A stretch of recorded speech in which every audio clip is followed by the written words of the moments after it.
దేవుని దగ్గరికి వచ్చి మనం దీవించబడకపోవడానికి, దేవుని దగ్గరికి వచ్చి మనం ఆశీర్వదించబడకపోవడానికి కారణం ఏదో ఉంటుంది. ఏముంటుంది? ఎందుకు ప్రభువా నాకు కార్యాలు జరగట్లేదంటే నువ్వేం చేసావో వాటన్నిటిని ఏం చేయమనాలి? క్షమించు నాయన అంటే క్షమాపణ రాదు మనకి. మనం ఏం చేయాలి? ప్రాధాయపడి ప్రభువా చిన్ననాటి నుండి నేను ఏమైనా తప్పిదాలు చేశానా, బాల్యము నుండి ఊహ తెలియనప్పుడు నేను ఏమైనా తప్పిదాలు చేశానా, ప్రభువుగా నిన్ను ఎరక్క ముందు నేను తప్పిదాలు చేశాను ప్రభువా, చేశానా కాదు చేశాను ప్రభువా, వాటన్నిటిని క్షమించి ఇప్పుడు నేను నీ బిడ్డగా అయ్యాను ప్రభువా, నేను నీ బిడ్డగా ఉన్నాను కాబట్టి వాటన్నిటిని ఏం చేయాలి? అమ్మ చూడకుండా, నాన్న చూడకుండా, ఇంటోళ్ళు చూడకుండా, పొరుగోళ్ళు చూడకుండా, బయటోళ్ళు చూడకుండా, కొన్ని మార్లు భర్త చూడకుండా, కొన్ని మార్లు భార్య చూడకుండా, కొన్ని మార్లు తల్లిదండ్రులు చూడకుండా చేసిన దేవుడు తీర్పు తీర్చేటప్పుడు సమస్తాన్ని తీసుకొచ్చి తీర్పు తీరుస్తాడు. అన్ని సరి చేసుకుని ప్రయాణం చేయి. స్తోత్రం. యాత్రను ఎలా కొనసాగించాలి? అన్ని సరి చేసుకుంటూ, అన్ని క్షమాపణలను తీసుకుంటూ, దోషాలు ఏమీ లేకుండా, పాపాలు ఏమీ లేకుండా. ఈనాడు దేవుని దగ్గర నుంచి వచ్చేది మనం ఏది పొందుకోలేకపోవడానికి కారణం ఏంటంటే లోపము వాక్యం విన్నప్పుడు సరి చేసుకోవాలి. లోపము దేవుడు మనతో మాట్లాడినప్పుడు సరి చేసుకోవాలి. దేవుడు మనకి ఏదైతే చూపిస్తున్నాడో అది ఖచ్చితంగా విడిచిపెట్టాలి. భయం ఎప్పుడు వస్తుందో తెలుసా? దేవుడు మాట్లాడేటప్పుడు. స్తోత్రం. వాక్యం విన్నప్పుడు నాకు భయం వస్తుంది, లేక మీ మాటలు విన్నప్పుడు భయం వస్తుంది, లేక మీ దగ్గరకు వస్తున్నప్పుడు భయం వస్తుంది అంటే దేవుడు మాట్లాడితే భయం. స్తోత్రం. దేవుడు మాట్లాడితే భయమా? దేవుడు మాట్లాడితే భయం ఎవరికి వచ్చిందో కూడా ఈరోజు మీకు చెప్తాను. అది కూడా చెప్తాను. ఆ మాటలు చెప్పాలనుకున్న 2 మాటలు దేవుడు ఎవరితో మాట్లాడాడు, ఏమని మాట్లాడాడు అని తెలియపరిచి నేను ఈరోజు ముగించాలని ఇష్టపడుతూ ఉన్నాను. తన మామగారైనటువంటి లాబాను ఎన్ని కష్టాలు పెట్టినా, ఎన్ని సమస్యలు పెట్టినా, ఎన్ని మోసాలు చేసినా, ఎంత ద్రోహం చేసినా నమ్మకంగా ఉండి తన పనంతా చేశాడు. వివాహం చేశాడు, ఒక దాసినిచ్చాడు, ఒక భార్యనిచ్చాడు, రెండో ఆమెకు ఒక భార్యనిచ్చాడు, ఒక పని మనిషినిచ్చాడు, పాడి పంటలన్నీ ఇచ్చాడు. పొలంలో నువ్వు నమ్మకంగా ఉండాలి, పాడి పంటలో నువ్వు నమ్మకంగా ఉండాలి, నీకు ఏం కావాలి జీతము అంటే నువ్వే చెప్పు అన్నాడు. మొత్తం మీద వీళ్ళు మాట్లాడుకున్నారు. బలిసినవన్నీనేమో లాభానికి వెళ్ళేవి, బక్క చిక్కినవన్నీనేమో నీకు ఇస్తారని మాట్లాడుకున్నాడు. డ్యామేజ్ అయినవన్నీ నీవు, సరైన జీతం కూడా యాకోబుకి లేదు. మామగారు చెప్పినవన్నీ అంగీకరించాడు. అన్నీ అంగీకరించిన తర్వాత లాభానేమో యాకోబును మోసం చేయాలని చూస్తే ప్రతి మోసపోయే టైంలో దేవుడు ఎంటర్ అయిపోయేవాడు. స్తోత్రం. ఎవరికి? యాకోబుకి. ఈయన ఏం చేసేవాడు? నా అనేవాడు ఏం చేశాడు? మోసం. ఎక్కడి నుంచి మోసం? ఆ ఇంట్లోకి వెళ్ళిన దగ్గర నుంచి మోసమే. కానీ దేవుడు ఏం చేశాడు? దేవుని దయతో యాకోబు ఆశీర్వదించబడుతూ వచ్చాడు. మనుషుల దయతోనేమో శరీరం క్షీణిస్తూ వచ్చాడు. ఎన్ని కష్టాలు పెట్టినా అక్కడే ఉన్నాడు, కష్టపడ్డాడు, ప్రయాసపడ్డాడు. ఒకనొక రోజు వచ్చింది, యాకోబు బాగా దీవించబడుతూ ఉన్నాడు. యాకోబు ఏది చేస్తుంటే అది ఆశీర్వాదం వస్తుంది. యాకోబు మచ్చలుగా ఉన్నవి నావి, పొడలుగా ఉన్నాయి నావనంటే మేకలు, గొర్రెలు, గొడ్డలు సూలుకు వచ్చిన తర్వాత పిల్లలు పుట్టేటప్పుడు వీళ్ళు ఆ మచ్చలు ఉన్నాయి నావి, ఈ మచ్చలుగా ఉన్నవి నావి అనుకుంటే యాకోబుకు సంబంధించిన పిల్లలన్నీ పుట్టేవి. స్తోత్రం. ఎలా ఉంటే ఏ పిల్లలు పుడతాయో దేవుడే చెప్పేవాడు. అప్పుడు వాటర్ తాగడానికి వెళ్ళేటప్పుడు చువ్వలుగా తీసుకుని వాటర్లో పెట్టేవాడు. అలా యాకోబు సంతానము, యాకోబు ఆస్తి ఆ లాబాను ఇంటిలో ఎక్కువ అవుతూ వచ్చింది. స్తోత్రం. లాబాను దీవించబడ్డం చూసి, లాబాను ఆశీర్వదించబడ్డం చూసి మామగారి ఫేస్ అంతా మారిపోయింది. స్తోత్రం. ఉన్నారా లాబాను ఇక్కడ? లాబాను పురుషులు కానివ్వండి, లాబాను స్త్రీలు కానివ్వండి, ఎదుటి వాళ్ళు బాగున్నప్పటికి ఫేస్ ఏమైపోతుంది? ఏమైపోతుంది ఫేస్ అంతా? యాకోబు నీ దగ్గరుండే దీవించబడుతున్నాడు. యాకోబు ఏమీ లేకుండానే వచ్చాడు. యాకోబు కష్టాన్ని చూసి ఎవరు ఆశీర్వదిస్తున్నారు? దేవుడు ఆశీర్వదిస్తున్నాడు. ఇలా దేవుడు ఆశీర్వదిస్తుంటే ఈ మామగారేమో మోసం చేస్తుంటే ప్రతి పనిలోనూ దేవుడు యాకోబును ఆశీర్వదించి, యాకోబు సంతానాన్ని ఆశీర్వదిస్తూ, యాకోబు పాడిని ఆశీర్వదిస్తూ వస్తూ ఉండగా మామగారికి ఏమొచ్చేసిందో తెలుసా? ఫేస్ అంతా మారిపోయింది. ఏమైపోయింది? అలవైనా చెయ్యి. ఏమైపోయింది? ఫేస్ అంతా మారిపోయింది, మొహం అంతా మారిపోయింది. యాకోబు చూసాడప్పుడు ఎవరిని చూశాడు? మా అమ్మగారిని చూశాడు, మా ఆమె ఎలా ఉన్నాడా అని. దేవుని ప్రజలు ఇట్టే గమనిస్తారండి. యాకోబు లాబాను ముఖాన్ని ఇట్టే చెప్పాడు, మొన్న నిన్న ఉన్నట్టు లేడుతగాడు. స్తోత్రం. దేవుడు ముందే చెప్పాడు. ఎక్కడ చెప్పాడు? ఇంటిలో నుంచి పారిపోయి వచ్చినప్పుడు రాయిని తలగడగా అనుకునేటప్పుడు, నేను నీకు తోడుగా ఉంటాను, నిన్ను ఆశీర్వదిస్తాను, నువ్వు విడిచిపెట్టిన దేశం మళ్ళీ తిరిగి రావాల్సమ్మా. ఆ దేశం నీకు స్టాండర్డ్ కాదు. మళ్ళీ నువ్వు ఎక్కడికి రావాలి? ఎక్కడైతే విడిచిపెట్టి వెళ్ళావో, విడిచిపెట్టి వెళ్ళిన వారందరూ తిరిగి రావాలి. అది దేవుని స్తోత్రం. హల్లెలూయా. అర్థమయ్యేటప్పుడు అట్లా దేవుని స్తుతించండి. దేవుడు మాట్లాడాడు యాకోబుతో, యాకోబు ఇక్కడి నుంచి నువ్వు వెళ్ళిపో అని. ప్రయాణం చేసి వెళ్ళిన తర్వాత ఇంటికి వచ్చిన తర్వాత వార్త తెలిసింది, లాబాను గారికి నీ కూతుర్లు లేరు, దాసీలు లేరు, నీ ఇంట్లో నువ్వు ఆరాధించుకునే ప్రతిమ కూడా, నువ్వు ఇంట్లో ఆరాధించుకునే విగ్రహం ఫోటో కూడా లేదు. అవన్నీ తీసుకుని యాకోబు వెళ్ళిపోయాడని. ఇంకా మామకి సరసర ఎక్కిపోయింది. నాకు చెప్పుంటే భజంత్రులు కొట్టి ఊరేగింపు మీద తీసుకుని వాళ్ళ ఇంటికి తీసుకెళ్ళి ఉండేవాడిని. నా ఇద్దరు కూతుర్లకి ప్రేమతో ముద్దు పెట్టుకునేవాడిని. నాకు చెప్పకుండా నా కూతుర్లు తీసుకుని, అది నేను ఇష్టపడే ఇంట్లో దేవుడు ఫోటో తీసుకుని వెళ్ళిపోతారా వీళ్ళు? వదలని యాకోబుని. మరి ఏం చేసేయాలా? మరి నేను చంపేస్తాను. అయ్య బాబాయ్, మనకు అందరికీ వచ్చే మాట ఏంటంటే ఇదే. మరి నువ్వు చంపేస్తానంటే చంపడానికి అనుమతించాల్సింది ఎవరు?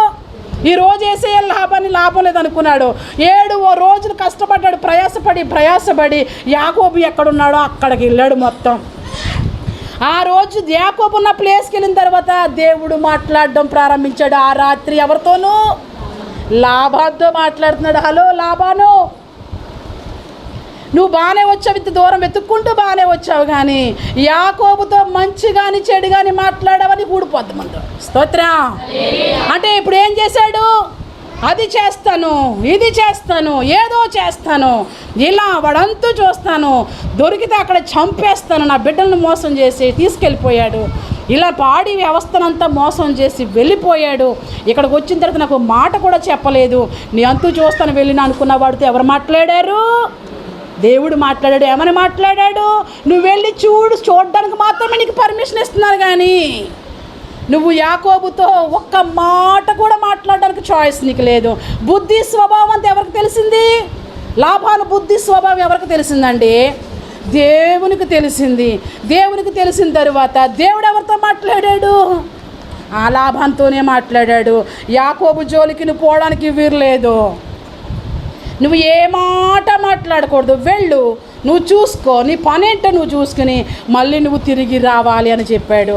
అయ్యో, ఎంత ప్రయాసపడి ఏదో చేయాలనుకున్నా నాకు దేవుడు ఎలా చెప్తాడు అనుకున్నాడు. వచ్చాడు, వాళ్ళందరితో మాట్లాడడం ప్రారంభించాడు. ఈ పాటికి నీ పని ఎలా ఉన్నో తెలుసా? కానీ దేవుడు మాట్లాడాడు. అబ్రహాం దేవుడు మాట్లాడాడు నాతోని, నీతో ఒక మంచి మాటే కానీ చెడు మాటే కానీ మాట్లాడొద్దు అన్నాడు. అందుకే నువ్వు బ్రతికిపోయావని చిన్న డైలాగ్ వేశాడు. నువ్వేం చేయలేవనుకున్నాడు. ఎవరు?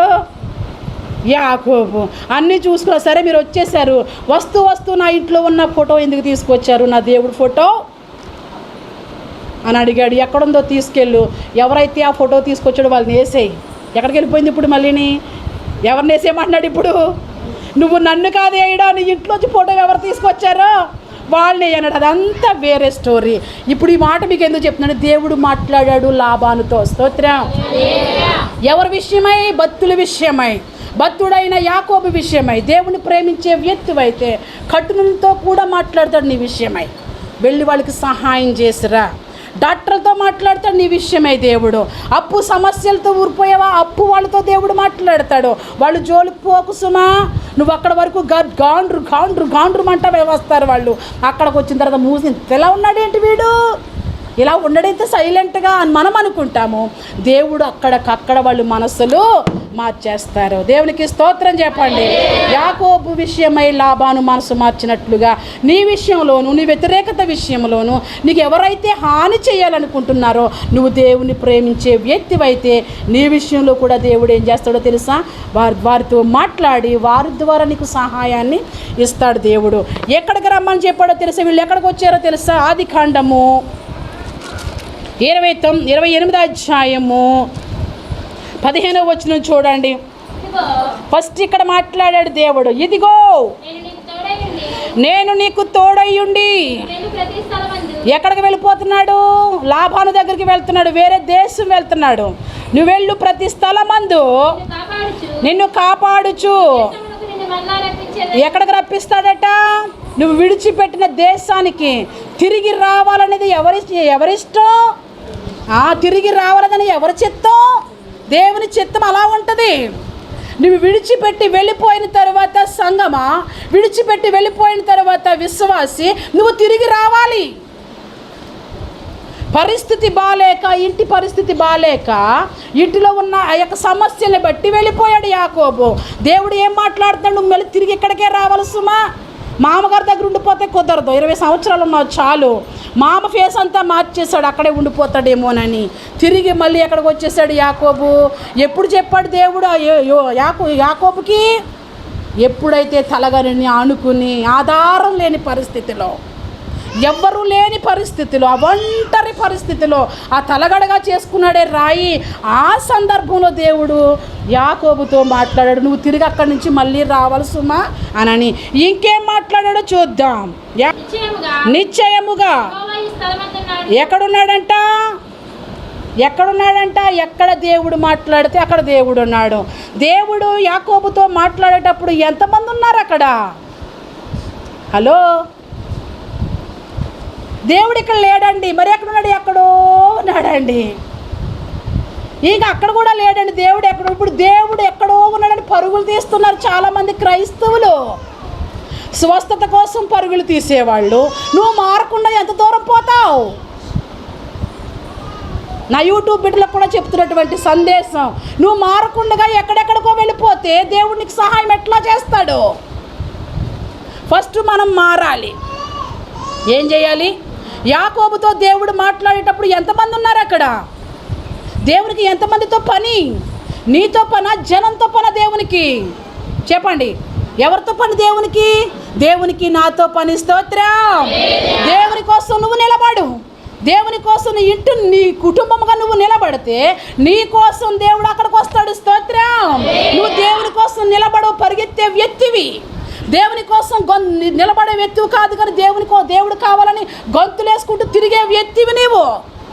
యాకోబు ఒంటరిగా ఉన్నాడు. దేన్ని అనుకున్నాడు? దేవుణ్ణి బాగా అనుకున్నాడు. దేవుణ్ణి అనుకుంటే నీ దగ్గరికి వస్తాడు దేవుడు. యాకోబు నడుస్తున్న మార్గం గుండా దేవుడు వచ్చాడా? దేవుడి దగ్గరికి యాకోబు వచ్చాడా? ఆలోచన చేయండి. ఎవరొచ్చారు? యాకోబు వెళ్తున్న మార్గం గుండా దేవుడు కదా వెళ్ళాడు. దేవుడికి తోడుగా వస్తున్నాడా? రావట్లేదు దేవుడి నాడు. కారణం ఏంటంటే నువ్వు దేవుడిని ఆనుకునే లేవు. ఎవరెవరో మనుషులు నమ్ముకుంటూ, ఎవరెవరినో నమ్ముకుంటూ, వేటిను నమ్ముకుంటూ, బలమైన వారిని నమ్ముకుంటూ, అనుకున్న అర్హత కలిగిన వారిని నమ్ముకుంటూ వాళ్ళ కోసం నువ్వు తిరుగుతూ ఉన్నావు కనుక దేవుని కార్యాలు ఏమాత్రం కూడా నువ్వు చూడలేకపోతున్నావు. దేవుడు ఇక్కడ మాట్లాడుతున్నాడు యాకోబుతో. తర్వాత చదువమ్మా. ఈ స్థలము ఏంటి? దేవుడు మాట్లాడే స్థలం ఎలాంటిది బాబా? అక్కడికి వెళ్ళలేం బాబా. అదేం వాక్యం? ఉన్నారా ఇట్లాంటి వాళ్ళు బిడ్డలారా? దూరం నుండి వింటున్న యూట్యూబ్ వీక్షకులారా, ఉన్నారు ఇట్లాంటి వాళ్ళు? ఆ ప్లేస్కి మేము వెళ్ళలేం, ఆ మందిరంలో మేము ఉండలేం. కారణం ఏంటంటే ప్రతి ఒక్కటి చెప్తారు, ఇలా ఉండొద్దంటారు, అలా ఉండొద్దంటారు. అక్కడికి వెళ్తే మాకు ఏమొచ్చేస్తుంది? భయమేస్తుంది. యాకోబుకి భయం వేసింది. యాకోబుకి ముందు భయం అవ్వలేదు. ఎప్పుడు భయం వచ్చింది మరి? యాకోబు ఒంటరిగా వచ్చినప్పుడు కూడా యాకోబుకి భయం రాలేదు. ఎప్పుడు భయం వచ్చింది? యాకోబు కష్టాలు గుండా వెళ్తున్నప్పుడు కూడా యాకోబుకి భయం రాలేదు. ఇంకెప్పుడు భయం వచ్చింది? ఎప్పుడైతే నా దేవుడు మాట్లాడాడో. స్తోత్రం. దేవుడు మాట్లాడితే భయం మీకేంటి? అందరికీ భయం. దేవుడు మాట్లాడితే మహా భయం అండి. యాకోబుకి భయం వచ్చి ఏమని పెట్టాడు? భయం ఎక్కడ వస్తుంది? బయట వస్తుందా? దేవుడు ఉండి ఎక్కడ వస్తుందా? మందిరంలో భయం వస్తుందా? రోడ్డు మీద భయం వస్తుందా? భయం ఎక్కడ వస్తుందో తెలుసా? మందిరంలో. స్తోత్రం. మందిరంలోకి రాగానే భయం రావాలి. భయం వస్తుందా ఈనాడు? దేవుడు మాట్లాడుతుంటే భయం వస్తుందా? దేవుని మాట్లాడుతుంటే యాకోబులా నువ్వు ఒప్పుకుంటున్నావా? దేవుడు మాట్లాడుతుంటే దేవుని నువ్వు వర్ణించగలుగుతున్నావా? దేవుడు నిశ్చయముగా ఈ స్థలంలో ఉన్నాడని దేవుడు నామని మహింపరుస్తున్నాడు. చేస్తున్నావా? అట్లాంటి విధానం ఎప్పుడైనా నీ జీవితంలోని అనుభవంలో ఉందా? దేవుడికి ఒక పేరు పెట్టగలిగావా నువ్వు? దేవుడికి యాకోబు ఏ పేరు పెట్టాడో చూడండి. నాకు తెలియకపోయినా నేను భయపడి, ఈ స్థలము ఎంతో భయంకరము. దానికి ఏం పేరు పెట్టాలి ఇప్పుడు? ఏ పేరు పెట్టాలి? యాకోబు ఏ పేరు పెట్టాడో చూడు. ఇది దేవుని మందిరమే కానీ వేరొకటి కాదు అంటున్నాడు. స్తోత్రం. దేవుని మందిరంలో దేవుడు మాట్లాడతాడు. ఎక్కడ మాట్లాడతాడు దేవుడు? దేవుడు ఎక్కడున్నాడో అక్కడ. ఎడారులో కూడా దేవుడు మాట్లాడాడు. అది దేవుని మందిరముగా ప్రతిష్ఠించబడింది. అక్కడ నూనె పోసాడు. తలగడగా అనుకున్న రాయిని నిలబెట్టాడు. ఆ నిలబెట్టిన రాయి మీద నూనె పోసాడు. ఇది బేతేలు. స్తోత్రం. ఇక్కడ దేవుడు ఉన్నాడు. స్తోత్రం. దేవుడు ఉంటే నువ్వు దేవుడిని ఎంతవరకు స్తుతిస్తున్నావు? ఏ కోణంలో దేవుడి మందిరానికి వస్తున్నావు? నీ కుటుంబ వ్యవస్థ ఎలా వస్తుంది మందిరంలోకి? ఏ భయభక్తులతో వస్తున్నావు? భయం ఉందా బిడ్డ? ఎవరెవరికో నీకు తెలియని వ్యక్తులకు భయపడుతున్నావు. ఎందుకు పనికిరాని వారికి భయపడుతున్నావు? మరి దేవునికి ఇంకెప్పుడు భయపడతావు? యాకోబు భయపడినట్లుగా నీవు నేను ఎప్పుడు మనకి భయం వచ్చేది? ఇంకా ఏమంటున్నాడో చూడండి. ఇది దేవుని మందిరమే గాని వేరొకటి కాదు. పరలోకపు గవిని ఇదే. స్తోత్రం. ఏ గవనంట? ఎందుకు పరలోకపు గవని? అక్కడ దేవుడు మాట్లాడుతున్నాడు పరలోకములో నుండి. స్తోత్రం. అక్కడ ఇంకేం జరుగుతున్నాయి కార్యక్రమాలంటే, పరలోకం నుండి భూలోకానికి ఏమొస్తున్నాయి? ఎవరు ఎక్కువ దిగుతూ ఉన్నారు? దేవదూతలతో పని ఎక్కడ? దేవుని మందిరంలో. దేవునితో పని ఎక్కడ? దేవుని మందిరంలో. దేవుని మందిరంలో విన్నప్పుడు మనము భయము రావాలి. చాలామంది అంటారు భయపెట్టేస్తున్నారు. ఎవరు భయపెడతారు బిడ్డ నిన్ను? ఎవరో భయపడితే నువ్వు భయపడిపోయే రకం ఏం కాదు. నన్ను ఎవరో భయపడితే నేను భయపడిపోతానా? నిన్ను భయపడితే నువ్వు భయపడడానికి, నీకు నిజముగా భయం వస్తే నీతో దేవుడు మాట్లాడాడు. స్తోత్రం. దేవుడు మాట్లాడి నీకు ఏం చేస్తున్నాడు? నేను త్రోవ సరళం చేస్తున్నాడు నీకు. అప్పుడు నీకు ఏమొస్తుంది? దేవుడు మనతో మాట్లాడితే మనకి భయం రావాలి. దేవుని మనం పిలవాలి, దేవుడిని వర్ణించాలి. దేవునికి మనం దేవుని యొక్క సహాయం పొందుకునేటట్లుగా ఉండాలి. ఇప్పుడు ఎక్కడైతే దేవుడు మాట్లాడి, ఎక్కడైతే దేవుని మందిరం అన్నాడో, ఏ ప్లేస్కి అయితే ఉండమన్నాడు దేవుడు, మళ్ళీ తిరిగి అక్కడికి వెళ్ళిపో. ఎక్కడి నుంచి వెళ్ళిపోమంటున్నాడు? నీ మామగారి ఇంట్లో నుంచి. స్తోత్రం. వెళ్ళిపోయిన వారందరినీ దేవుడు పిలుస్తున్నాడు. వెళ్ళిపోయి హ్యాపీనెస్ కాదు. కుటుంబం నుంచి వెళ్ళిపోయిన వారు తిరిగి మళ్ళీ కుటుంబానికే రావాలి. భర్తను విడిచిపెట్టి వెళ్ళిపోయిన వారు తిరిగి మళ్ళీ భర్త దగ్గరికే రావాలి. అది దేవుడు పెట్టిన వ్యవస్థ. లోకంలో బోల్డ్ భర్తలు ఉన్నారనుకుంటే కుదరదు. ఒక సంఘాన్ని నుంచి విడిచి వెళ్ళిపోతే సంఘంలోకి రావాలి. బోల్డ్ సంఘాలు అనుకుంటే కుదరదు. సేవకుడిని విడిచిపెట్టి వెళ్ళిపోతే తిరిగి మళ్ళీ సేవకుడి దగ్గరికి రావాలి. ఎవరు పెట్టిన వ్యవస్థ ఇది? నువ్వు రాలేదనుకో, లాభాన్ని ముఖం మారిపోయినట్లుగా అక్కడ తాపకారాన్ని పుట్టేస్తాడు. అప్పుడు వరకు నువ్వు ఉండకూడదు. దేవుడు నీతో మాట్లాడిన వెంటనే దేవుని కోసం ఒదిగి నీవైనా నేనైనా ఎవరి విషయంలో తగ్గించుకోవాలి? ఈరోజు తగ్గింపు ఎలా వచ్చింది? తగ్గింపు ఎందుకు వచ్చింది? ఎవరు ఎన్నన్నా ఎందుకు పడుతున్నాం ఈరోజు? ఎవరిని బట్టి? దేవుణ్ణి బట్టేగా అండి. గౌరవంగా పిలుస్తారా? దేవుడు నమ్మిన వ్యక్తి అయితే గౌరవంగా పిలుస్తాడు, కానీ లోకంలో ఉన్నవాడు గౌరవంగా పిలుస్తాడా? మరి ఎందుకు తగ్గించుకుంటున్నావు? దేవుడు మాట్లాడినా తగ్గించుకోవాలి. దేవుని కోసం మనం లోబడి తిరిగి రావాలి. యాకోబు నువ్వు ఎక్కడి నుంచి వెళ్ళిపో. స్తోత్రం. ఎక్కడికి వెళ్ళిపో అన్నాడు తెలుసా? మళ్ళీ ఈ ప్లేస్కి ఇక్కడికి రమ్మన్నాడు. అప్పుడు రాయిని తీసుకున్నాడు, అక్కడ ఒక సమర్పణ చేసుకున్నాడు. ఏమైనా సమర్పణ చేసుకున్నాడో తెలుసా? దేవుడు మాట్లాడిన తర్వాత యాకోబుతో 22వ వచనము, మందిరములో ప్రతిష్ఠ చేసుకుంటున్నాడు. నిశ్చయముగా ఈ స్థలము దేవుని మందిరము, నీవు నాకు ఇచ్చే సమస్త విషయంలో 10వ వంతు నీది. ఎప్పుడు చెప్పాడు? అన్నీ ఉన్నప్పుడా? ఏమీ లేనప్పుడా? బిడ్డలారా చెప్పండి ఒకసారి. అన్నీ ఉన్నప్పుడు, చేతి నిండా డబ్బు ఉన్నప్పుడు సమర్పణ చేస్తున్నాడా? నన్ను దేవుడు దీవిస్తే దేవుని కోసం అలా, దేవుడు నన్ను దీవిస్తే దేవుని కోసం అలా అంటూ ఉంటావు. ఏమీ లేనప్పుడు దేవునితో ఒక ఒడంబడిక చేసుకున్నాడు. నేను ఒంటరిగా ప్రయాణం చేస్తున్నాను, మామ ఊరికి వెళ్ళిపోతున్నాను, నేను లాభాన్ని ఊరికి వెళ్ళిపోతున్నాను, నేను నిజముగా నేను తిరిగి మళ్ళీ వచ్చి ఏం చేయాలో తెలుసా? నీకు అర్పించవలసినవి నువ్వు నన్ను దీవిస్తే నువ్వు నన్ను దీవించే కొలది, నువ్వు నన్ను ఆశీర్వదించే కొలది 10వ వంతు వచ్చేస్తాయి మందిరంలోకి. ఇవి ఎవరివి? దేవునివి అంటావు, దేవుడి మందిరంలోకి రావు. ఇవి ఎవరివి? సేవకుడివి అంటావు, సేవకుడి దగ్గరికి రావు. ఇవి ఎవరివి? సేవకురాలివి అంటావు, సేవకురాలి దగ్గరికి రావవి. యాకోబు ఏమీ లేని నిశ్చయ స్థితిలో దేవునికి ఒడంబడిక చేసుకుంటున్నాడు. ఏమని? నువ్వు నన్ను ఆశీర్వదిస్తే, ఆశీర్వదించే ప్రతి ఒక్కటి 10వ వంతు ఎక్కడికి వస్తుంది? ఆశీర్వాదం ఎక్కడొచ్చిందో తెలిసే? 31వ వచనంలో వచ్చింది ఆశీర్వాదం. దేవుడు తనకిచ్చిన పాడి, దేవుడు తనకిచ్చిన పంట ఎక్కడొచ్చిందో ఆశీర్వాదం. ఏం తీసుకుని వచ్చేస్తున్నాడో తెలుసా? మందలను తీసుకుని, మేకలను తీసుకుని. దేవుడు మాట్లాడిన తర్వాత 31వ అధ్యాయం అంతా మీరు చదువుకోండి. దేవుడు అక్కడ మాట్లాడి తిరిగి మళ్ళీ ఇక్కడికి దేవుడు పంపిస్తున్నాడు. దేవుని మందిరములో నువ్వు చేయాల్సిన కార్యక్రమాలు నువ్వు చేస్తున్నావా యాకోబులాగా? దేవుడిని దీవించే కొలది యాకోబు సమర్పణ చేసుకున్నట్లుగా నీ వంతు వచ్చినప్పుడు, నీ పనులు చేయవలసి వచ్చినప్పుడు యాకోబులా ఉన్నారా? యాకోబు దేవుణ్ణి, అబ్రహాము దేవుణ్ణి, ఇస్సాకు దేవుడుగానే చూస్తున్నావా? పలానా వారికి దేవుడుగానే చూస్తున్నావా? ఈయన నాకు దేవుడు అనుకుంటున్నావా? నీకు దేవుడు అయితే నువ్వు దేవునితో ఏం చేయాలి? ఈ రోజు నుంచి సహవాసం కలిగి ఉండాలి. ఈయన నీకు దేవుడు అనుకుంటే దేవుడు నీతో మాట్లాడాలి. స్తోత్రం. ఇలా ఉంటూ ఉండగా మందిరం అంటే ఏంటి, మందిరంలో ఏం జరుగుతుంది అని మీకు ఈ మాట చెప్తాను నేను. మరొక మాట, 1 తిమోతి పత్రిక 3వ అధ్యాయము 15వ వచనము.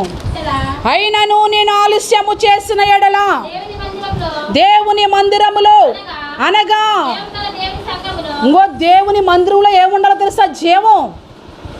ఈనాడు చాలా మందిరాల్లో జీవం లేదండి. జీవం లేని దేవుని మందిరాలు ఉన్నాయి. నీ మందిరం జీవం కలిగిన దేవుని మందిరమేనా? జీవం అంటే ఏంటి? దేవుడు మాట్లాడే మందిరమేనా? జీవం అంటే ఏంటి? నువ్వు బ్రతుకున్నావు కాబట్టి ఇక్కడికి వచ్చావు. దేవుడు నీ మందిరంలో ఉన్నాడా? దేవుడు నీతో మాట్లాడుతున్నాడా? నీతో ఏం మాట్లాడుతున్నాడు? అమ్మో, దేవుడు నాతో మాట్లాడుతున్నాడు, అక్కడ దేవుడు ఉన్నాడు. స్తోత్రం. ఇక్కడ నేను ఆలస్యము చేసిన ఎడల దేవుని మందిరములో, అనగా జీవము గల దేవుని సంఘములో. దేవుని మందిరం అంటే కొంతకు అర్థం కాదేమోనని మళ్ళీ ఇంకో మాట, దేవుని సంఘం. జనులు మందిరంలో ఎలా ప్రవర్తించాలి అది చెప్తున్నాడు. మందిరంలోకి బలాన్ని బట్టో దూసుకుని వచ్చేసి మందిరంలోకి బక్క చిక్కిన వాళ్ళు ఉంటే వినయ మనస్సు కలిగి వచ్చి ఎవరికి ఉన్న బలాన్ని బట్టి వాళ్ళు మందిరంలోకి రావడం కాదు. మందిరంలోకి వచ్చేటప్పుడు, జీవము గల దేవుని మందిరంలోకి వచ్చేటప్పుడు జనులు ఎలా ఉండాలి, ఎలా రావాలి? మందిరానికి ఎలా వచ్చావు?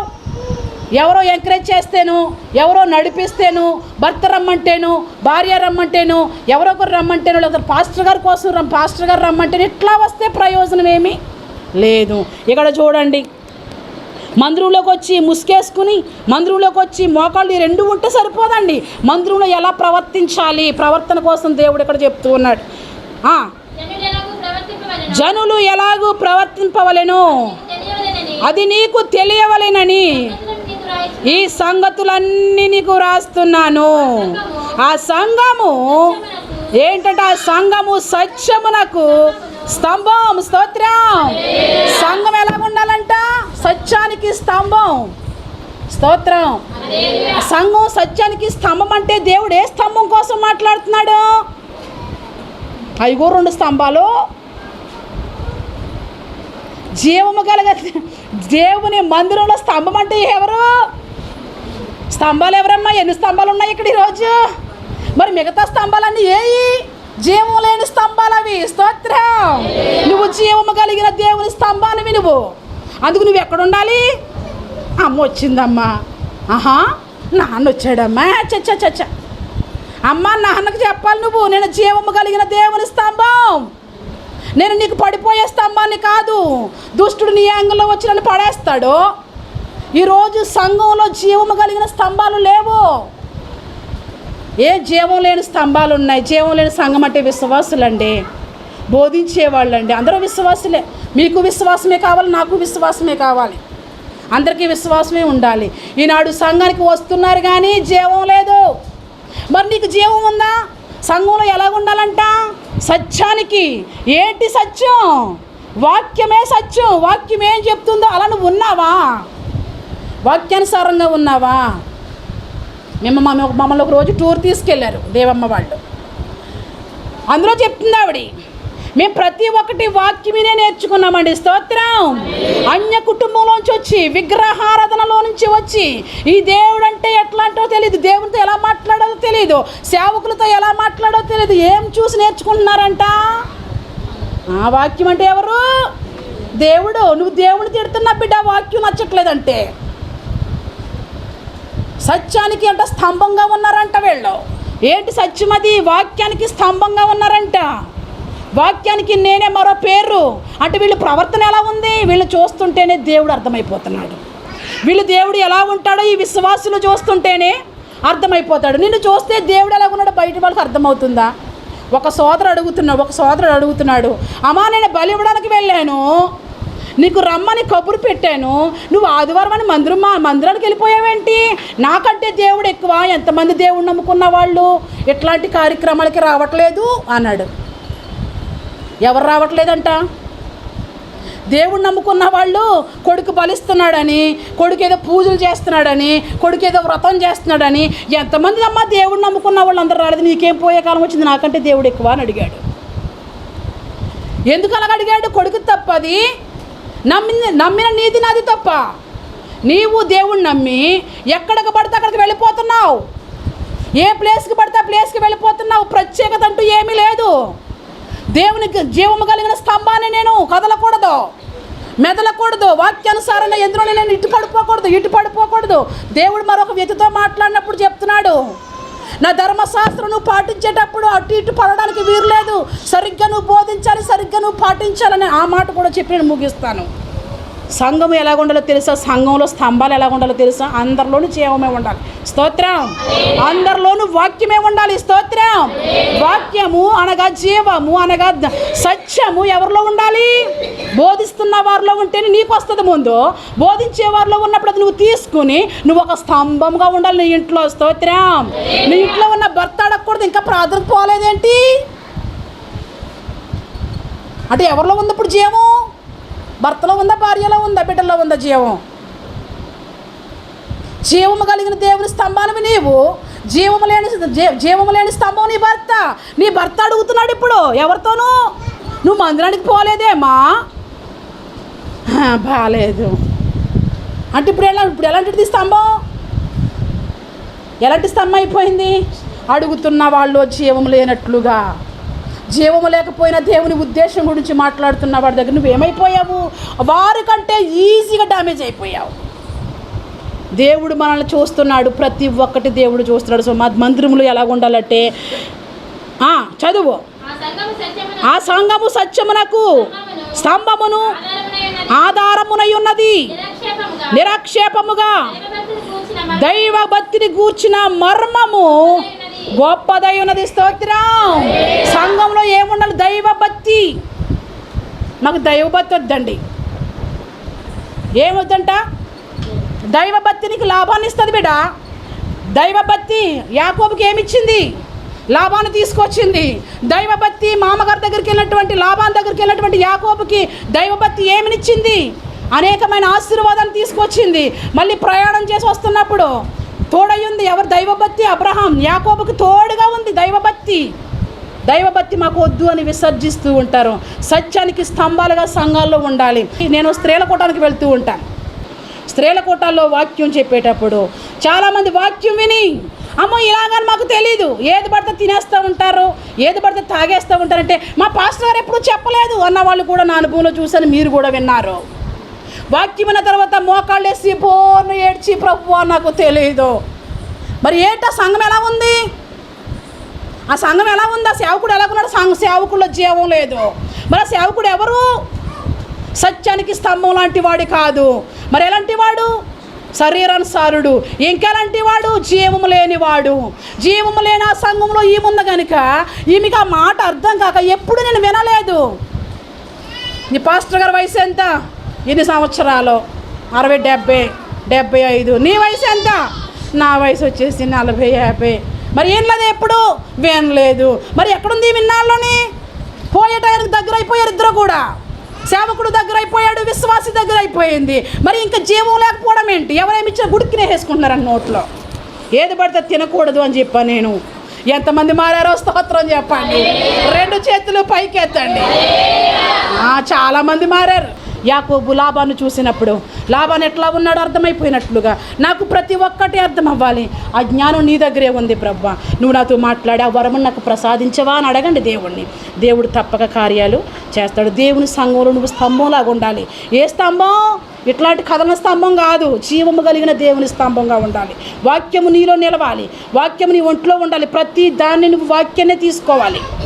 ఎక్కడికైనా వెళ్ళాలన్న వాక్యమే గుర్తు రావాలి, ఏదైనా చెయ్యాలన్న వాక్యమే గుర్తు రావాలి. ఆ సోదరు గురించి చెప్పాను కదా, మా శుక్రవారం ప్రార్థన ఆమెకి ఇచ్చాను. దేవమ్మ ప్రార్థన చేయనని. అప్పుడు ఏం చెప్తున్నారు ప్రభు? వాక్యాల ద్వారా మేము ఎన్ని నేర్చుకున్నాము? ఏం చూసి నేర్చుకోవాలి? మాట్లాడడం వాక్యం ద్వారానే, పనులు ఏమైనా చేయడం వాక్యం ద్వారానే కదా ఈ రోజుకి కూడా నమ్మకంగా వచ్చారు. ఏ షాక్ పెట్టిన మానేత్తావు గుడి? ఏ షాక్ పెట్టిన మానడానికి వీరు లేదని ఎవరు చెప్తేనే? వాక్యం చూసే కదా. అందుకనే కూతురు ప్రెగ్నెన్సీతో హాస్పిటల్లో ఉన్నా ఏ రోజు విశ్రాంతి దినాన్ని దొంగలించలేదే, ఏ రోజు శుక్రవారం దొంగలించలేదు. దేన్ని బట్టి? ఎవరిని బట్టి? కథలని జీవము కలిగిన స్తంభాలు. స్తోత్రం. నిన్ను ఎవరు ఏమనుకుండగానే ఆగిపోతావు. నీకు ఒక పని తగలకూడదు, ఏ నొప్పు తగలకూడదు, ఏ కప్పు తగలకూడదు. నీ కష్టాలు కొండగా దేవుడు వచ్చి అమ్మయ్య అని దేవుడు నీకు అమ్మయ్య అనుకునేటట్లుగా నీకు చేస్తే అమ్మయ్యలో దేవుడిని మర్చిపోతావా? కష్టాలు గుండా వచ్చి దేవుడు నీకు సుఖాన్ని ఇస్తే ఆ సుఖంలో దేవుడిని విడిచిపెడతావా? మరి నువ్వెవరివి? నీలో జీవం లేదు. ఎన్నాళ్ళు అలా నడిచావు కానీ, ఎన్నాళ్ళు అలా కనిపించావు కానీ నువ్వు జీవం లేని స్తంభానివి. సంఘంలో నువ్వు జీవం కలిగిన స్తంభంగా ఉంటే దేవుడు నీతో మాట్లాడతాడు. మరి ఇంకొక మాట చెప్తాను. దేవుడు మాట్లాడిన మాట ఎవరితో మాట్లాడారంటే మోసే గారు చనిపోయారు. మోసే గారు చనిపోయిన తర్వాత మోసేకు ఒక పరిచారకుడు ఉన్నాడు. మోసే పరిచారకుడు ఎవరు? యెహోషువ ప్రతి పని చేస్తూ ఉండేవాడు. మోసే గారు చనిపోయిన తర్వాత ఎక్కడికక్కడే సంఘం స్టక్ అయిపోయింది. అప్పుడు దేవుడు మాట్లాడుతున్నాడు, ఓ యెహోషువ, నువ్వు లేకముందు నువ్వు లేచి ఆగిపోతున్న ప్రజలని నువ్వు కలిసి నేను మీకు మోషేకు వాగ్దానం చేశానే, ఆ ఇశ్రాయేలు దేశానికి మిమ్మల్ని తీసుకువెళ్తానన్నారే, వీళ్ళందరినీ తీసుకుని ఆ దేశానికి వెళ్ళాలి. ఆ దేశానికి వెళ్ళాలంటే నీకు సరిహద్దు.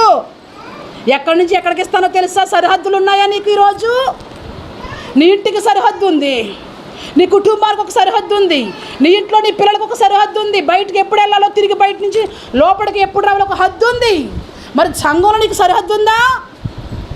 దేవుడు యెహోషువతో మాట్లాడుతున్నప్పుడు సరిహద్దులు కూడా ఏర్పాటు చేశాడు. అదంతా నీదే. నువ్వు అడుగు పెట్టు స్థలం అంతా నీకు ఇస్తాను. ఆనాడు మోషేకు తోడై ఉన్నట్లుగా నీకు నేను తోడై ఉంటాను.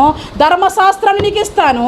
ధర్మశాస్త్రం నువ్వు చాలా జాగ్రత్తగా వినాలి, ధర్మశాస్త్రం నువ్వు జాగ్రత్తగా పాటించాలి.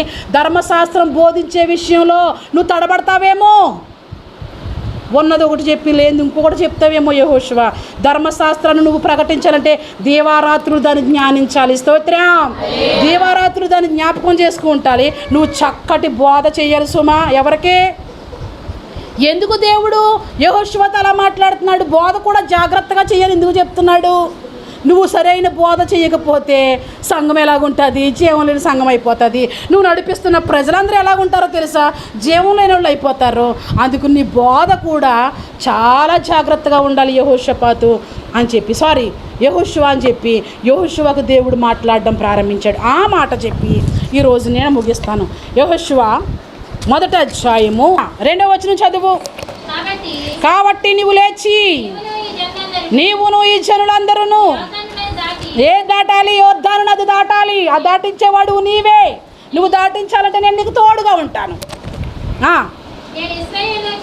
నేను ఇశ్రాయేలుకి ఇచ్చుచున్నా దేశమునకు వెలుడి. నేను మోసేతో చెప్పినట్లు నువ్వు అడుగుపెట్టు ప్రతి స్థలము నీకు ఇచ్చుచున్నాను. అరణ్యమును ఈ లెబానోను మొదలుకుని మహానది అయిన యూఫ్రటీసు నది వరకు, ఇత్తీల దేశమంతయు పడమట మహాసముద్రము వరకు నువ్వు అక్కడ వరకు వెళ్ళిపో. అక్కడ వరకు నేను నీకు తోడుంటాను. స్తోత్రం.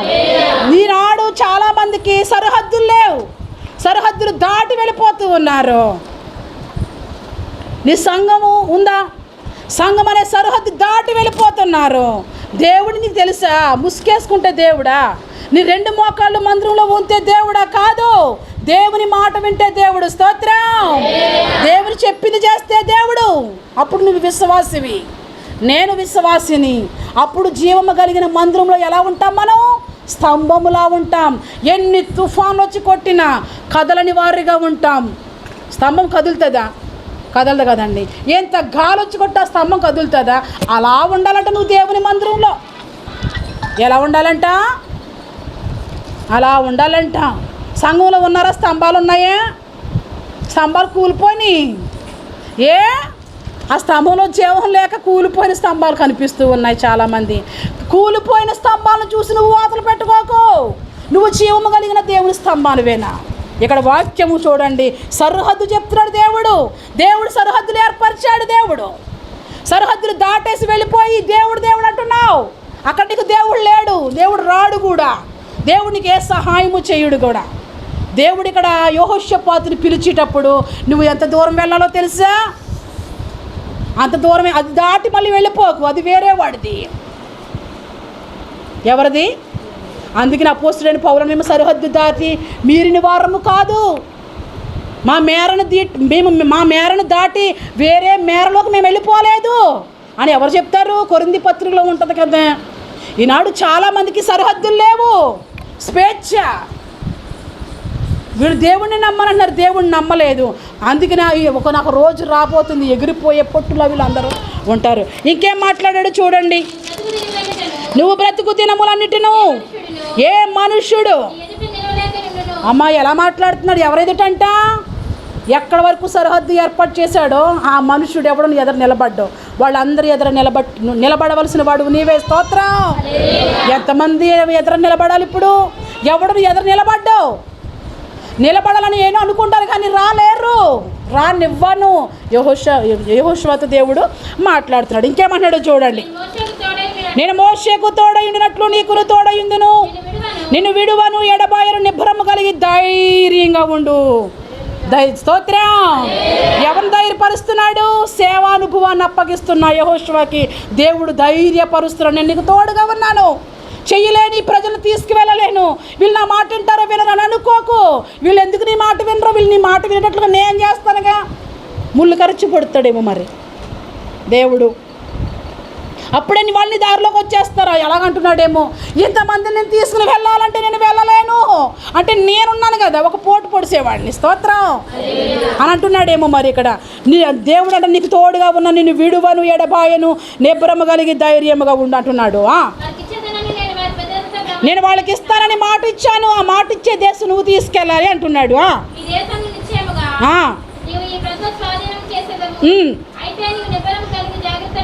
ఇక్కడ ఏమన్నా? అయితే నీవు నిబ్బరం కలిగి ముందు నువ్వు జాగ్రత్తగా ఉండాలి. నడిపించేవాడు నువ్వు జాగ్రత్త పడి బహుధైర్యంగా ఉండి నా సేవకుడైన మోసే నీకు ఏమైతే ఆజ్ఞాపించాడో నువ్వేం నేర్చుకున్నావో. హలో, పాస్టర్ గారే ఉండాలి. ఎలాగా? నీతిగా. ఇంకెవరు ఉండాలి? పాస్టర్ అమ్మగారే ఉండాలి. ఎలా? నీతిగా. ఇంకెవరు ఉండాలి? బిడ్డలందరూ నీతిగానే ఉండాలి అని అనుకుంటున్నావా?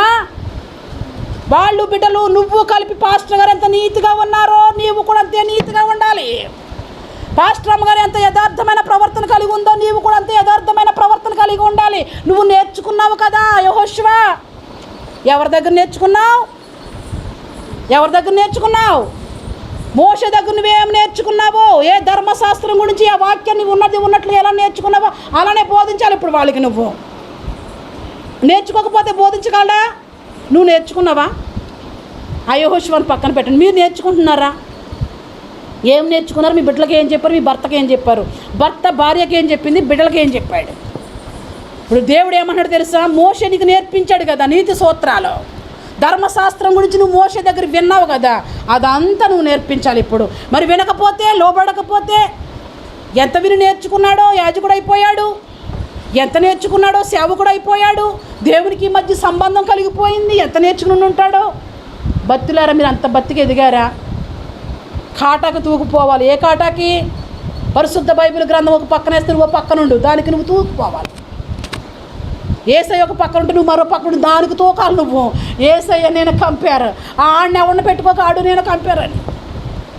తర్వాత చూడండి దేవుడు ఏం చెప్తుండే ఇక్కడ యెహోషువకి. నీకు ఆజ్ఞాపించిన ధర్మశాస్త్రం అంతటిని చొప్పున చేయవలెను. నీవు నడుచు ప్రతి మార్గమున చక్కగా నీ ప్రవర్తన ఎలా ఉండాలి?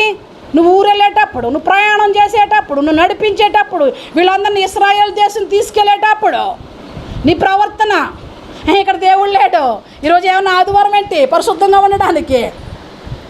ఏంటి ఈయన పక్కన ఎవరైనా ఉన్నారండి పరిశుద్ధంగా ఉండడానికి? కొన్ని మార్లు దేవుని సేవకులు ఉన్నా సరే భయం లేదు. ప్రవర్తన యెహోషువకి నీ ప్రవర్తన చాలా జాగ్రత్తగా ఉండాలి. ఎప్పుడు నువ్వు ప్రయాణం చేసి ఇశ్రాయేలుని తీసుకెళ్తావు కదా, వెళ్తారు కదా, మీరు యోర్దాను నది దాటి వెళ్తారు కదా, అప్పుడు ఎలా ఉండాలి? ఏం బాగుండాలంట? బిడ్డలారా, మీరు ప్రయాణం చేసేటప్పుడు నేను అదే చెప్తాను ఎప్పుడు, ఎక్కడికి వెళ్ళినా, నువ్వు ఏ ఊర్లో ఉన్నా, ఏం చేసినా దేవునికే మహిమ రావాలి. దేవుని ధర్మశాస్త్రం తూచగా కనబడాలి. నువ్వు జీవము కలిగిన స్తంభం అని నిన్ను చూసే ప్రతి ఒక్కరూ మాట్లాడాలి. స్తోత్రం. ఇక్కడ ఏమంటున్నాడో చూడండి. నీవు దాని నుండి కుడికి గాని, ధర్మశాస్త్రము నుండి కుడికి గాని ఎడమకు గాని తొలగకూడదు. ఈ ధర్మశాస్త్ర గ్రంథమును నువ్వు బోధింపక ఏం కూడదంట? తప్పిపోకూడదు. ప్రతిరోజు నువ్వు ధర్మశాస్త్రాన్ని బోధించాలి. మేము ప్రతిరోజు ప్రార్థన చేసుకుంటే మాకు పేరేంటి తెలుసా? సొల్లు కొప్పులు పెట్టుకుంటున్నారు. బొల్లు కొప్పులు వాళ్ళు సొల్లోళ్ళు కాబట్టి కదా. పైగా ఏడుపులు వినబడతాయి, బొబ్బులు వినబడతాయి, ముక్కులో సీమిడి తీస్తూ ఉంటారు కొంతమంది, దేవుడితో మాట్లాడుతూ ఉంటారు కొంతమందికి రోజు వాయింపే. ధర్మశాస్త్రం బోధింపే విషయం తప్పుకుపోక సుమా, నేను బోధించే విషయం తప్పుకోనండి. చిన్న మిస్టేక్ వచ్చి నేను ఒప్పుకోనండి. మరి పారిపోండి. అక్కడే దేవుడు ఉన్నాడని అలా ఒదిగి ఉండిపోతాం మేము. పారిపోతే చాలా మార్లు అంక కుర్చీలో కూర్చున్న కరుణ సాక్ష్యం చెప్తూ ఉంటాను. నేను వచ్చి మిమ్మల్ని చూసి వెళ్ళిపోతానమ్మా. ఎలా కనబడతాం మీకు? అదిగో జీవం కలిగిన వాళ్ళకేమో ప్రార్థనలో కనబడుతున్నాం, జీవం లేని వాళ్ళకేమో సొలుకొబ్బులు ఎటువంటి కనబడుతున్నాం. అక్కడికి వెళ్ళిపోయి ఉంటారు. కబుర్లు, ఎందుకంటే ఎలుగు రాందే వచ్చేస్తూ ఉంటారు బిల్లమని. అప్పుడు వీళ్ళకి ఎలా కనబడుతుంది? ఏం జరుగుతుంది అక్కడ? ఎందుకు వెళ్ళిపోతున్నారు అక్కడికి? వాళ్ళు ఉన్న క్రమం నీకు ఉందా? భర్తను చూసుకుంటారు, కుటుంబ పనులు చూసుకుంటున్నారు, బిడ్డలను చూసుకుంటున్నారు, టైం అయినప్పుడు వచ్చి మోకాళ్ళు వేస్తున్నారు. నువ్వు బత్తి కలిగిన దానివే కానీ నీకు ఆ బత్తి ఉందా? ఆ బత్తి లేదు.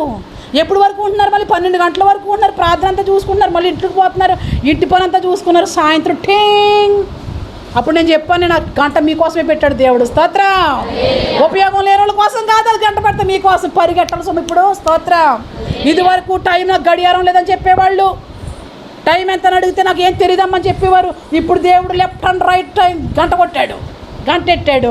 గంట మీ చెవిలో మోగినప్పుడు మీరు మందిరంలో ఉండాలి సుమా. ధర్మశాస్త్రం బోధించే విషయంలో తప్పుపోకు యెహోషువా. స్తోత్రం చెప్పండి. దేవుని మాటలు ఏంటంటే మన గద్దింపు గుర్తు రావట్లేదు, దేవుని మాటలు వింటే మన ప్రవర్తన గుర్తుకు రావట్లేదు. ఇది దేవుడు పెట్టింది, దేవుడు ఇచ్చినటువంటి ఆజ్ఞ. స్తోత్రం. ఇక్కడ అలా చెప్తున్నాడు. ఇక్కడ నీవు బోధించే విషయంలో, ఈ ధర్మశాస్త్ర గ్రంథమును నీవు బోధించే విషయంలో తప్పుపోకూడదు. దానిలో వ్రాయబడిన వాటన్నిటి ప్రకారము చేయుటకు జాగ్రత్త. ఎందులో చేయడానికి జాగ్రత్త? బైబిల్ గ్రంథంలో అన్నీ చేయడానికి నువ్వేం తీసుకోవాలి? ఉందా? జాగ్రత్త ఉందా?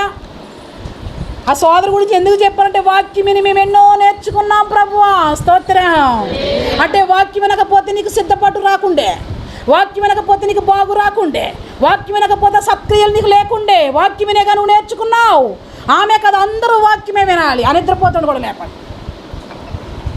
వాడికి శుక్రవారం వాక్యం అండి, ఆదివారం వాక్యం అండి. ప్రవర్తనకి ఎప్పుడు సరి అవుతుంది? ప్రవర్తనకి ఎప్పుడు సరి అవుతుందండి? బోధేమో వాయించుకుంటూ వెళ్ళిపోతుంటే, ఒకరేమో వణుకుపోతుంటే, ఒకరికేమో దడ వచ్చేస్తుంటే, ఒకరికేమో బీపీ సరసరమని ఎక్కిపోతుంటే, హాయిగా ఎంత హాయి. అబ్బాబ్బాబ్బా. మోషే దేవుడు యెహోషువతో మాట్లాడుతుంటుంటే నాకు వరకు వచ్చేస్తుంది. ఇక్కడ నాలో నుంచి దేవుడు మీతో మాట్లాడుతుంటే మీకు వరకు వచ్చేస్తుంది. ఇక్కడ జీవం లేని స్తంభాలకి హాయి. రేపొద్దున ఏడ్చే రోజు హలో హాయి, నీ పేరు హాయి, పడుకునే వాళ్ళు అందరి పేరేంటి హాయి. రేపొద్దునేంటి ఏడ్చే రోజు, అబ్బాయి అబ్బాని బొబ్బాలెట్టి నా అడ్డు ఎవరు రారు వచ్చట, ఏసయ్య ఆపేసయ్య కనికరించేసయ్య అన్నాం ఇక్కడ. ఏంటి తీసురా ప్రభా, నువ్వు తీసురాపోతే ఎలా ప్రభా? ఏమమ్మీ నువ్వు అలా ఉన్నావేంటి అని అడిగింది. మాకు నా కూతురు పొద్దుట, నీకేం తెలిసి ఇలా ఆదివారం ఎలా ఉంటాను అనుకున్నా అని చెప్పాను. మన మూసు పక్కకు పోయింది. ఒకసారి రాదు ఈరోజు, ఒకసారి వస్తుందా నీరసం.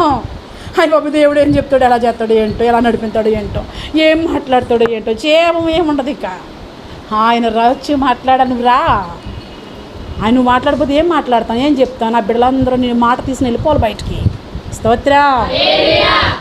చాలామంది హాయిగా ఉంటున్నారు, అడ్డప్పుడు ఎవ్వరూ రారు. ఇక్కడ నీకు అడ్డున్నారు.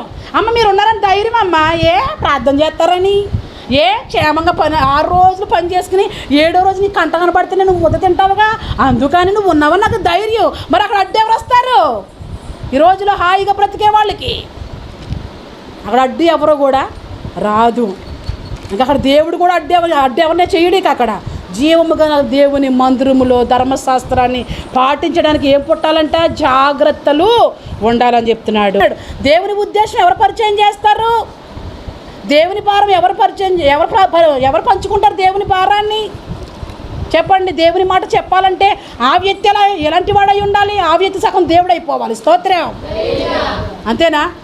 ఆ వ్యక్తి సగం ఎవరైపోవాలి? సగం దేవుడు అయిపోవాలి. సగం దేవుడు అయిపోతేనే కానీ నీతిగా ఉండలేడు, యథార్థంగా ఉండలేడు, పరిశుద్ధంగా ఉండలేడు.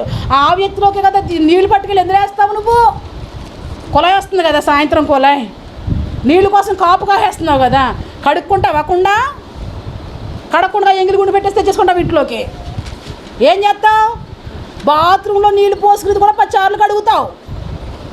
తాగే బింది కాదు. ఏంటి తాగే బింది కాదు, బాత్రూంలో వేస్ట్గా పెడతావే ఆ మొగ్గుని, ఆ బకెట్ని కూడా నీట్గా కడిగి అక్కడ పెడతావు. ఎందుకని? ఏం వేయడానికి? నీళ్లు పోయడానికి. కొండ కడిగే కదా నీళ్లు పోసుకుంటారు, అందులోని వంపుకుంటారు.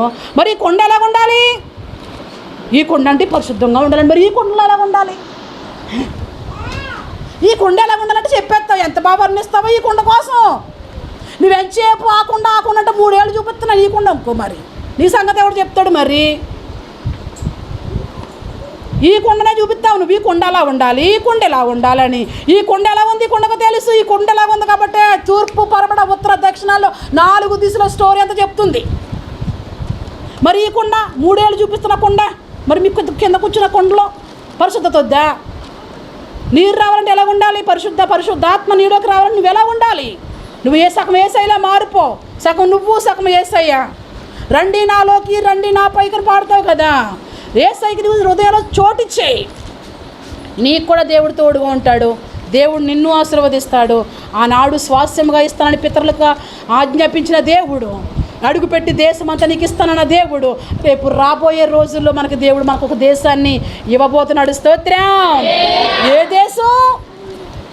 ఏ దేశం? ఆ దేశం కోసం నువ్వు తిప్పలు పడట్లేదు. ఎవడో ఏదో ఇస్తాడు అనుకుంటే నువ్వు చూసుకుంటున్నావు, వాడి వైపు వెళ్ళిపోతున్నావు. తుచ్చమైంది అది. ఇస్తాడు, ఇవ్వకపోతాడు, కానీ ఆడు మాత్రం ఖచ్చితంగా ఇస్తాడు. మాట ఇచ్చినోడు. స్తోత్రం. మాట ఇచ్చినోడు కోసం, ఆ దేశం కోసం నువ్వు ప్రయాసపడాలి. నీ కుటుంబం ప్రయాసపడాలి, నీ బిడ్డలు ప్రయాసపడాలి. నువ్వు నీతిగా ఉండాలి, పరిశుద్ధంగా ఉండాలి. ధర్మశాస్త్రం పాటించే విషయంలో ఎవరితో మాట్లాడాడు దేవుడు? రెండవదిగా ముందేమో యాకోబుతో మాట్లాడాడు. రెండవదిగా ఎవరితో మాట్లాడాడు? యెహోషువతో దేవుడు మాట్లాడాడు.